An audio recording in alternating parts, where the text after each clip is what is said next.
അപ്പൊ ഞങ്ങൾ ഇന്നേ കപ്പങ്ങൊക്കെ ഒന്ന് ഇങ്ങനെ കാണിച്ചു തന്നുകൊണ്ട് ഞങ്ങളെ ട്രോഫി ക്യാബിൻ അതും പറഞ്ഞിക്കാണ്ട് നിക്കണ്ട. എന്താ RCB ഞങ്ങളെ നാട്ടിലെ ഞങ്ങളെ ഗ്രൗണ്ടില് ഞങ്ങളെ പിച്ചില് നിങ്ങൾക്ക് ഒന്നും ചെയ്യാൻ കഴിയൂല. ഗുജറാത്തിന്റെ തിണ്ണമെടുക്കൊക്കെ എല്ലാവർക്കും അറിയാം. അത് ബാംഗ്ലൂരിനെ ഏറ്റെടുക്കണ്ട. ബാംഗ്ലൂര് പോയാ മതി. ഞങ്ങളെ അടുത്തൊക്കെ വരണ്ട, ആ പരിപാടി എത്തിയേ വരണ്ട. ഞങ്ങളെ പ്രിൻസ് നിന്ന് ഇങ്ങനെ കിരീടം വെക്കും. പ്രിൻസിന്റെ കളി ഇപ്പൊ RCBക്ക് എതിരുള്ള പ്രിൻസിന്റെ കണക്കും ഞങ്ങളെ കിങ്ങിന്റെ GTക്കെതിരുള്ള കണക്ക് നോക്കിയാൽ മതി. ഞങ്ങളെ കിങ് അടിച്ചിന്റെ 7 അയലത്ത് നിങ്ങളെ പ്രിൻസ് എന്ന് പറഞ്ഞ ആൾ ഇതുവരെ പ്രിൻസ് ഇപ്പൊ ഫുൾ ഫോം ലാസ്റ്റ് എത്തിയപ്പോ മൂപ്പര് ഫുൾ ഫോമിലാണ്. അത് അതിന് ചെറുതായിട്ടൊന്ന് മങ്ങി, പക്ഷെ ഫുൾ ഇപ്പൊ മങ്ങും. സായി സുദർശനും ഗില്ലും തുടങ്ങിയ പിന്നെ സായി സുദർശൻ ഞങ്ങള് കൂട്ടുന്നില്ല. കാരണം ഓ തന്നെ അത് സ്റ്റമ്പിന് വലിച്ചതാണ് ഞാൻ പറഞ്ഞു വരുന്നേ. അവസാന 2 കളിയിലും ഔട്ടായത് ബാറ്റ് തട്ടിക്കാണ്ടാണ്, അല്ലാതെ ബൗളർമാരെ ഉഷാറുകൊണ്ടല്ല. പേടിച്ചിട്ട് അത് പറഞ്ഞേ. ഞങ്ങൾക്കെതിരൊക്കെ അങ്ങനെയാണ് ധർമ്മശാലയില്. ബൗളർമാർക്ക് ഓനാണ്, ഓൻ വിചാരിച്ചണം ഔട്ടാണെങ്കിൽ, അല്ല വേറെ പോവാണ്.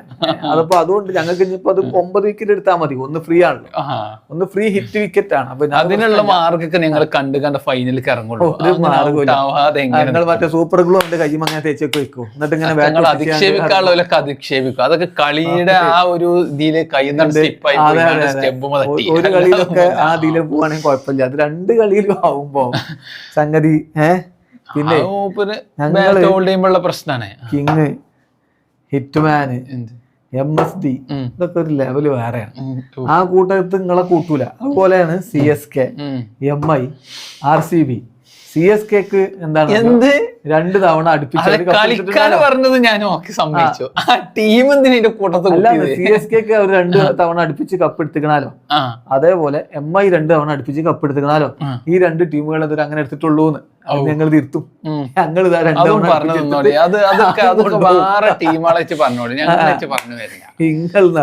ഒന്നൊരു ടെസ്റ്റ് ഡോസിനെ ഫസ്റ്റ് ക്വാളിഫയർ റൗണ്ടിൽ ഞങ്ങളൊന്ന് തോറ്റ്, അതും വിചാരിച്ചാണ്ട് നിൽക്കണ്ട. ചെറുതായിട്ടൊന്ന് 10-90 റൺ തോറ്റ്. അത് എങ്ങനെ ഞങ്ങൾക്ക് ഇനി അങ്ങനെ ഒരു സാഹചര്യം വന്നാൽ എങ്ങനെ നേരിടാൻ വേണ്ടത് പരീക്ഷിച്ചാണ്. ആറാറല്ല, ഏതെങ്കിലും ഒരാളെ ഇതിലിങ്ങനെ ഫ്യൂവലിൽ ഓടുന്ന വണ്ടിയല്ല ഇത്. ഞങ്ങളെ എല്ലാരും നിങ്ങളെ പട്ടിദാർന്ന് കേൾക്കുമ്പോ തന്നെ റാഷിദ് ഖാനൊക്കെ വണ്ടി ഒഴിച്ചാന്നൊക്കെ. ഞങ്ങൾക്ക് സിറാജ്, റബാദ, പ്രസിദ്ധ് കൃഷ്ണ, ഈ ത്രയഡ് പ്രസിദ്ധ് കൃഷ്ണനൊക്കെ കഴിഞ്ഞ കളിയിലൊക്കെ മൂപ്പര് ആ ഫോമിന്റെ സൂചന ഇന്ന് കാണും. ഞങ്ങളെ ഗ്രൗണ്ടിൽ ഒരു മനുഷ്യൻക്ക് നിങ്ങളെ ഗ്രൗണ്ടും ഇതൊന്നും ഞങ്ങൾക്കൊരു വിഷയമല്ല. അവിടെ ആംബിയൻസും അതൊക്കെ ഒരു സെറ്റപ്പ്. എന്റത്തെ ആംബിയൻസ് ഗുജറാത്തത്തെ ആ ഗ്രൗണ്ടത്തെ ആംബിയൻസ് അല്ലേ, നമുക്ക് കാണാം. അപ്പൊ നമ്മളെ കളിക്കാർക്കൊന്നും അറിയാത്തതല്ല. ഈ ആംബിയൻസിൽ അവിടെ പണ്ട് പലരും തോറ്റിക്കണേ. അത് ഇന്ന് ആവർത്തിക്കും. കപ്പ് ഞങ്ങളെ കുട്ടികൾ തന്നെ അവിടെ ഇങ്ങനെ ആ ക്യാബിൽ ഇങ്ങനെ വെക്കും.